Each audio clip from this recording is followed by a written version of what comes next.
નમસ્કાર મિત્રો ચૈતર વસાવા પ્રત્યે બીએપી પાર્ટીનું સોફ્ટ કોર્નર શું દર્શાવે છે? ભારત આદિવાસી પાર્ટી ચૈતર વસાવાને લઈ શું વિચારી રહી છે? ચૈતર વસાવાને લઈ આવેદનપત્ર આપવા, ચૈતર વસાવાને લઈ ગુજરાતમાં સક્રિય થવું આપણે શું સમજી શકીએ? શું 2027ની ગુજરાતની વિધાનસભા ચૂંટણીમાં નવા જૂનીના ઇંધાણ છે? ભારત આદિવાસી પાર્ટી ગુજરાતમાં જગ્યા શોધી રહી છે અને આ જગ્યા શું ચૈતર વસાવા તેને અપાવી શકે છે?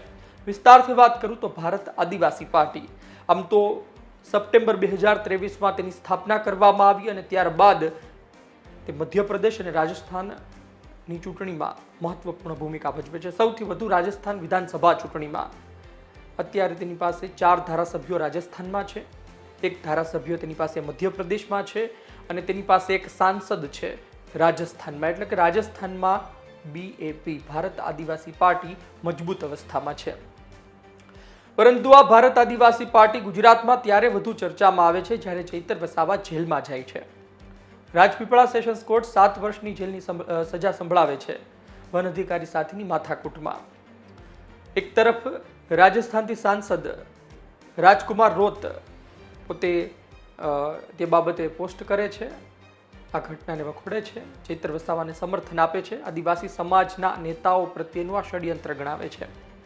જે બાદ ઉમેશ મીના હોય, અન્ય ધારાસભ્ય હોય, તેનો પણ મેસેજ આવે છે અને તેઓ કહે છે કે અમે ચૈતર વસાવાને સમર્થન આપીએ છીએ. ગુજરાતમાં 2 તારીખે ડેડિયાપાડામાં એક મોટી સભાનું આયોજન થાય છે અને આ સભામાં ભારત આદિવાસી પાર્ટીના મોટા પ્રમાણમાં સમર્થકો આવે છે. એ સમર્થકો કે જેઓ બેનરો સાથે ઊભા હતા અને ભીલ પ્રદેશની વાત મૂકતા હતા. ભારત આદિવાસી પાર્ટીમાં ભીલ પ્રદેશનો મુદ્દો કેન્દ્રમાં છે. તમને યાદ હશે કે 2024ની લોકસભા ચૂંટણી પહેલા ચૈતર વસાવા પણ આ જ ભીલ પ્રદેશની ખૂબ વાત કરતા હતા, જે બાદ તે થોડા ઢીલા પડ્યા. ચૈતર વસાવા જેલમાં છે તો ભારત આદિવાસી પાર્ટીના નેતાઓ કહી રહ્યા છે, કાર્યકર્તાઓ કહી રહ્યા છે કે આદિવાસીનો દીકરો છે, ભીલ પ્રદેશની માગ કરે છે, આ માટે ચૈતર વસાવાને અમારું સમર્થન છે. પરંતુ વાત એ છે કે આદિવાસી તો ખરી ચૈતર વસાવા, પરંતુ ગુજરાતમાં બીએપી પાર્ટી શું કંઈ અલગ વિચારી રહી છે? આ એ જ બીએપી પાર્ટી જે બીટીપીમાંથી અલગ પડી હતી અને આ ચૈતર વસાવા પણ એ જ છે જે બીટીપીમાંથી બહાર આવેલા છે. મહેશ વસાવાના એક સમયે પીએ હતા, છોટુ વસાવાએ એમણે બીટીપીની આખી રચના કરી અને ત્યારબાદ બીટીપી આખી ખતમ થઈ ગઈ, ભારત આદિવાસી પાર્ટી બની. અને છોટુ વસાવાના દીકરા પણ 2024ની લોકસભા ચૂંટણી દિલીપ વસાવા એ બીએપીના સિમ્બોલ સાથે લડ્યા હતા ભરૂચમાં અને 3જા નંબરે રહ્યા હતા ભરૂચ લોકસભામાં. 1લા નંબરે મનસુખભાઈ, 2જા નંબરે ચૈતરભાઈ અને 3જા નંબરે દિલીપભાઈ. આ પ્રકારે પરિણામ સામે આવ્યું હતું. પરંતુ મૂળ વાત એ છે, આપણે જોઈએ કે ભરૂચમાં આવેદનપત્ર આપવામાં આવ્યું, ડેડિયાપાડાની સભામાં મેસેજો આવે, એમના સમર્થકો આવે, એમના નેતાઓ આવે, બાપ પાર્ટી ખૂબ રસ લે. તો આપણને સવાલ એ થાય કે ભારતીય આદિવાસી પાર્ટી, ભારત આદિવાસી પાર્ટી શા માટે એટલો રસ લઈ રહી છે? ચૈતર વસાવાને તો ફાયદો થાય, ચૈતર વસાવાને તેના પરિવારને હૂંફ મળે, પરંતુ એમને શું ફાયદો? પહેલી વાત એ છે કે ગુજરાતમાં ભારત આદિવાસી પાર્ટીએ સક્રિય થવું હોય, ગુજરાતમાં ભારત આદિવાસી પાર્ટીએ બેઠકો જીતવી હોય તો એક ચર્ચિત ચહેરાને પાર્ટીમાં લેવો પડે. એવો ચહેરો કે જે ગુજરાતના આદિવાસી પટ્ટામાં ખૂબ જ ખ્યાતિ ધરાવતો હોય, એવો ચહેરો કે જે આદિવાસી સમાજના દિલમાં વસેલો હોય, એવો ચહેરો કે જેના કહેવાથી મોટા પ્રમાણમાં લોકો ભેગા થઈ શકે. આ ચહેરા ઘણા છે અને એમાંનું એક નામ ચૈતર વસાવા પણ છે. આ ચૈતર વસાવા જો ખરા અર્થમાં બીએપી પાર્ટી સાથે જોડાય, ભવિષ્યમાં જોડાય, બીએપી પાર્ટી માટે કામ કરે તો ગુજરાતમાં બીએપી ઊભી થઈ શકે છે. ગુજરાતમાં 27ની ચૂંટણીમાં તેના ધારાસભ્યો ચૂંટાઈને આવી શકે છે. આ થઈ એક વાત જે બીએપી માટે ફાયદાની વાત છે.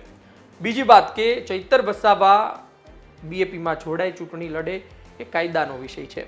2 વર્ષથી વધુ સજા સંભળાવવામાં આવી છે એટલે સીધી રીતે ધારાસભ્યનું પદ એમનું રદ થાય અને પછી જો ઉપલી કોર્ટથી એટલે કે હાઈકોર્ટથી તમે સ્ટે લાવો તો પછી તેઓ ચૂંટણી લડી શકે. અને જો સ્ટે આવે છે અને બધું શાંત રહે છે, તેઓ ચૂંટણી લડી શકે છે, તો પછી તેની પાસે વિકલ્પ તો હશે કે તેઓ આમ આદમી પાર્ટી છે, ભારતીય આદિવાસી પાર્ટી છે અથવા કોઈ પણ બીજી પાર્ટી જો એ મનફેર કરે તો અન્ય આગેવાનોની જેમ વંડી ટપે તો, ખરા અર્થમાં કહું તો.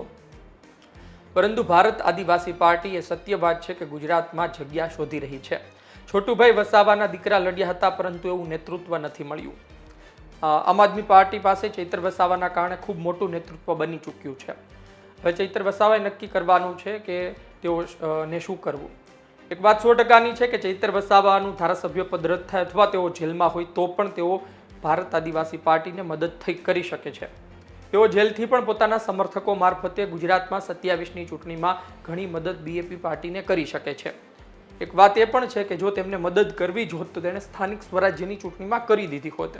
ચૈતર વસાવા સ્થાનિક સ્વરાજ્યની ચૂંટણીમાં નર્મદામાં આમ આદમી પાર્ટીનો પરચમ ના લહેરાવે તો ઘણી બેઠકોમાં બાપને પણ સ્પેસ આપે, પરંતુ હવે તેઓ જેલમાં છે. એમના કોઈ નિવેદન સામે આવ્યા નથી કે બાપ પાર્ટીને લઈ તેઓ શું વિચારે છે, પરંતુ બાપ પાર્ટી, ભારત આદિવાસી પાર્ટી તેમને લઈને ખૂબ જ સંવેદના દર્શાવી રહી છે.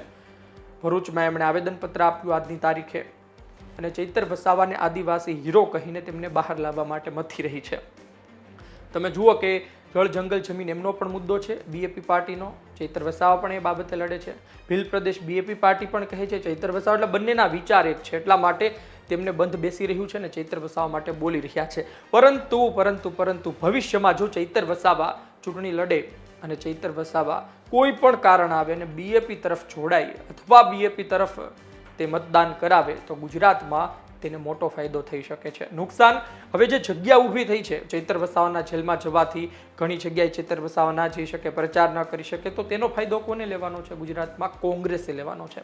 કોંગ્રેસની જે વોટ બેંક આમ આદમી પાર્ટી છીનવી ગઈ એ વોટ બેંક ફરી કોંગ્રેસ મેળવી શકે છે ચૈતર વસાવાની ગેરહાજરીમાં. અનંત પટેલ જેવા કોંગ્રેસ પાસે મજબૂત નેતા છે, ધારાસભ્ય છે, એ વોટ બેંક પાછી લાવવામાં મહત્વપૂર્ણ સાબિત થઈ શકે છે. અને અનંત પટેલ તો પોસ્ટ મૂકે છે કે આપ માટે પણ નહીં અને બાપ માટે પણ નહીં, એટલે કે આમ આદમી પાર્ટી માટે પણ નહીં અને ભારત આદિવાસી પાર્ટી અથવા તો આપનો બાપ જે ભાજપને કહેવામાં આવે છે મેણાટોણામાં, એની માટે નહીં. તેઓ એક આદિવાસી નેતા માટે લડી રહ્યા છે, એટલા માટે ચૈતર વસાવાને તેમણે સમર્થન આપ્યું. એટલે કે અનંત પટેલ કોંગ્રેસ પહેલેથી પોતે સ્પષ્ટતા કરી ચૂક્યું છે કે બાપ સાથે તેને કોઈ લેવા દેવા નથી.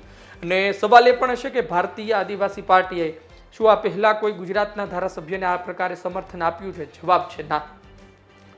અનંત પટેલ પર પણ હુમલો થયો હતો, એ સમયે પણ ઘણું બન્યું, પરંતુ અનંત પટેલ પર હુમલો થયો એ સમયે ભારત આદિવાસી પાર્ટી અસ્તિત્વમાં નહોતી, એવી કોઈ એક્ટિવ નહોતી. આ કારણોસર એમને કદાચ એ સમયે સમર્થન કરવાનો મોકો જ ના મળ્યો. પરંતુ હવે રાજસ્થાનમાં મજબૂત છે, મધ્યપ્રદેશમાં મજબૂત થવા જઈ રહી છે, એક ધારાસભ્ય છે વધુ લાવવા પ્રયત્ન કરી રહી છે, પરંતુ ગુજરાતમાં પણ તેની નજર તો છે. જોઈએ આવનાર દિવસમાં શું થાય છે. શું તમે વિચારી શકો કે ચૈતર વસાવા બીએપીમાં જોડાય, છોટુ વસાવા, મહેશ વસાવા હવે કોંગ્રેસ છોડી ચૂક્યા, જો ફરી એક વખત બધા સાથે મળીને આદિવાસી સમાજ માટે ચૂંટણી લડે, આદિવાસી સમાજના ધારાસભ્યોને ચૂંટાવવા માટે, તેમના જળ જંગલ જમીનના પ્રશ્નો માટે ચૂંટણી લડે, કે પછી એ જ થશે ચૈતર વસાવા આપથી લડશે અને છોટુ વસાવા તો હવે ચૂંટણી લડે તેવી શક્યતા બતાતી નથી. મહેશ વસાવા શું કરશે તેનું ખબર નથી અને બીએપી પોતાના કોઈ ઉમેદવાર ઉતારે એવું આખું માહોલ સર્જાય. આપનું શું માનવું છે? કોમેન્ટ બોક્સમાં જરૂરથી જણાવજો. આપ શું વિચારો છો? ધન્યવાદ.